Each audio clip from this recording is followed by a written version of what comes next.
हमारे साथ दुष्यंत गौतम जी हैं। सर, आज दिल्ली प्रदेश की कार्यकारिणी का बैठक चल रहा है, बहुत अहम है। दो इम्पॉर्टेंट कोरोना काल से जो आपने काम किया उसकी भी आज सराहना हुई, और दूसरा जो 7 दिन से दिल्ली के तीनों मेयर इंडेफिनिट स्ट्राइक पे हैं। केजरीवाल जी कहते हैं कि हमें नज़रबंद कर लिया गया, दिल्ली पुलिस कहती है कि हमने उनको नज़रबंद नहीं किया। ये पूरा जो मामला चल रहा है सर, ये क्या सिचुएशन है? देखिएगा, आज हमारे प्रदेश की कार्यकारिणी की बैठक हो रही है, और आज क्योंकि हम मोदी जी के सिपाही हैं, हर चुनौती को अवसर में बदलना जानते हैं। और मुझे प्रदेश अध्यक्ष जी ने जो उद्बोधन रखा है, बहुत मार्मिक उद्बोधन है कि हज़ारों कार्यकर्ता हमारे उसमें बलिदान हुए हैं कोरोना के अंदर। जहां प्रधानमंत्री ने कहा स्टे एट होम, पूरे राजनीतिक दल के वरिष्ठ नेतागण, कांग्रेस हो चाहे आम पार्टी हो, सब ने उसका पालन किया और घरों में बैठे रहे। लेकिन भारतीय जनता पार्टी के कार्यकर्ता नर को नारायण समझकर उसकी सेवा भाव से इस प्रकार से काम किया। अनेकों विषय अपने प्रदेश अध्यक्ष ने उसमें रखे हैं।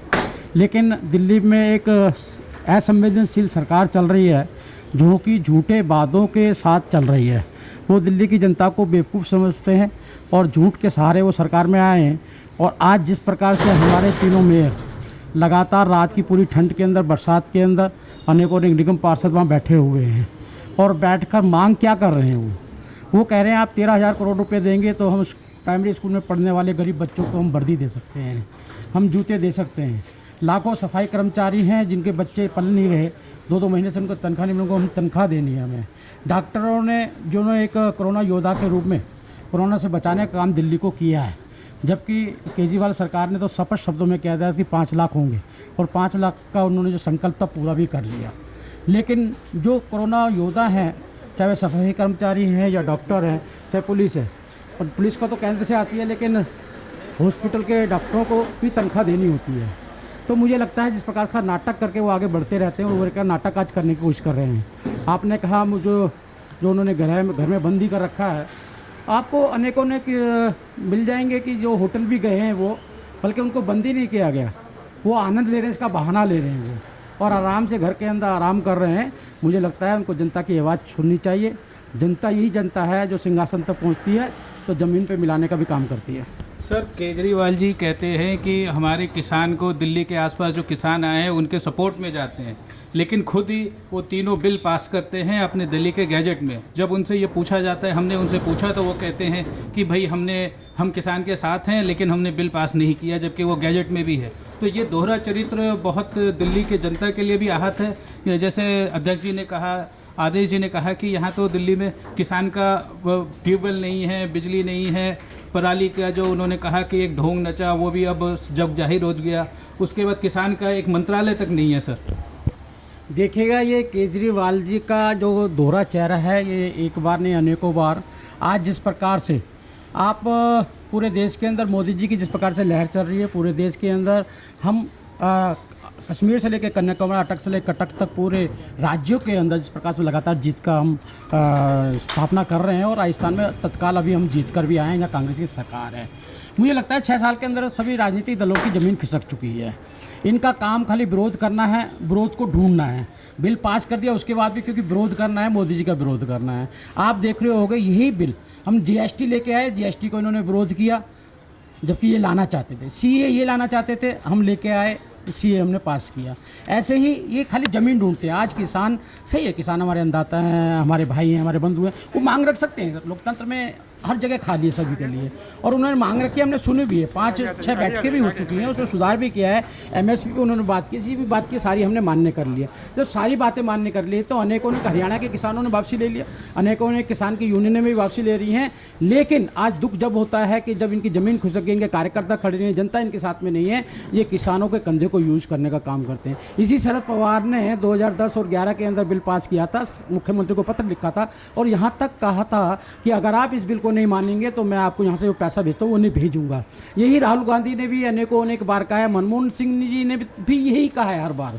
और ये एक ही नहीं है, मुलायम सिंह यादव को स्टैंडिंग कमेटी के अंदर उसकी स्टेटमेंट है कि ये बिल लागू होना चाहिए और मंडियों से छुटकारा मिलना चाहिए किसानों को। एक नेता नहीं, अनेकों नेता, खुद अमरिंदर सिंह ने कहा है। और आज ये कहते हैं कि मोदी जी अडानी और अंबानी को फ़ायदा पहुंचाना चाहते हैं। मैं इसे जानना चाहता हूँ, 2014 से पहले क्या अडानी अंबानी भीख मंगे थे क्या? अरे अरविंद साथ फोटो है, शरद पवार के साथ में फोटो है, इंदिरा गांधी के साथ में फोटो है, राहुल गांधी के साथ में फोटो है, जितने बड़े बड़े नेता राजनीतिक दल के हैं सबके साथ में उनका फोटो है, सबको अनुदान दिया है और लिया है उन्होंने। आज उस मोदी पर आरोप लगा रहे हैं जो भारत माता की जय कहते हुए अपने भाइयों को, जो आज परचून की दुकान चलाते हैं, जो आज पतंग की दुकान चलाते हैं, पेट्रोल पे काम करते हैं, जो उनको लाभ नहीं पहुंचा सकते, उससे अडानी अंबानी लाभ ले सकते हैं क्या? हमने संकल्प लिया, ना खाएंगे ना खाने देंगे, हम देश को मजबूत बनाएंगे, जो भी हमें कुर्बानी और त्याग देना पड़ेगा उसके लिए भी हम तैयार हैं। सर, हरियाणा में जो डिप्टी चीफ मिनिस्टर साहब का अभी 2 दिन पहले जो मुलाकात हुई, दिल्ली आना हुआ, ये एक आपके अपोजिशन, जॉइंट अपोजिशन, आप एक पॉइंट ढूंढ रहे हैं हरियाणा में कि मनोहर लाल खट्टर जी की जो सरकार है उसको हम कैसे डिस्टेबलाइज करें और किसानों के बल पे अपना एक और झूठ का पुलिंदा और आगे बढ़ाएं। क्या आपको लगता है कि यह संभव होगा या क्या वहाँ की विस्तृत सी स्थिति है? आज 85% लोग, देश की जनता मोदी जी को पसंद करती है, मोदी जी के साथ है, सबका साथ, सबका विकास, सबका विश्वास।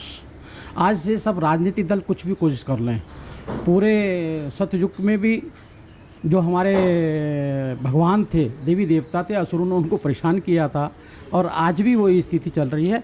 इससे हम आगे निकलेंगे और देश को मजबूत बनाएंगे। सर, एक और बड़ा सवाल ये है, जेपी नड्डा जी 2 दिन पहले 9 तारीख और 10 तारीख को बंगाल में थे, उनके काफिले पे वीडियो सारी जा रही है, उनके काफिले पे मिसाइल से हमला किया, पत्थर फेंका गया। यदि उनकी बुलेट प्रूफ गाड़ी नहीं होती तो बहुत बड़ा जान माल का नुकसान हो सकता था। बंगाल के बंगाल के विजय वर्गीय जी साहब हैं, उनको चोट भी लगी। ये आप कितना दुखदाई मानते हैं और बंगाल सरकार से आप क्या मांग करते हैं, क्योंकि बंगाल सरकार तो आप सुनने को भी राज़ी नहीं है? देखिएगा, आपको नहीं मालूम, विजय वर्गीय जी पे आज सुबह भी हमला हुआ, उनकी गाड़ी पे आज सुबह भी मैंने देखा है, उन पर हमला हुआ है। लोकतंत्र में हमलों की कहीं भी गुंजाइश नहीं है। मैं अभी कलकत्ता होकर आया हूँ। ये जिस प्रकार से वहाँ पर वामपंथियों की सरकार बदली थी, उसके प्रति इतना गुस्सा नहीं था जितना प्रति ममता बनर्जी के है। और खुद गृह मंत्री जी ने अभी कुछ लोगों को सस्पेंड भी किया है और बुलाया भी है उनको।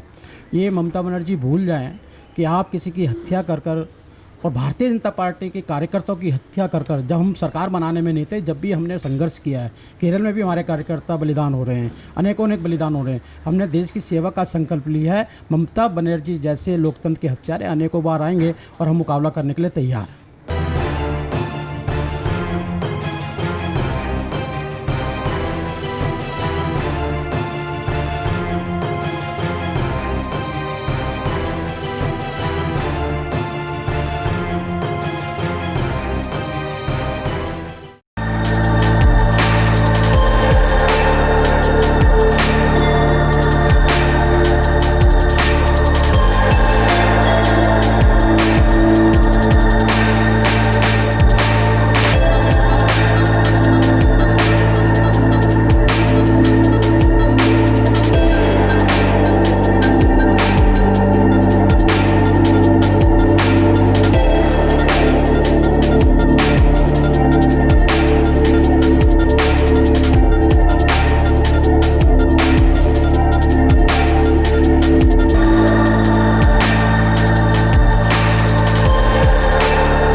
Download Tarang online radio app from Google Play Store.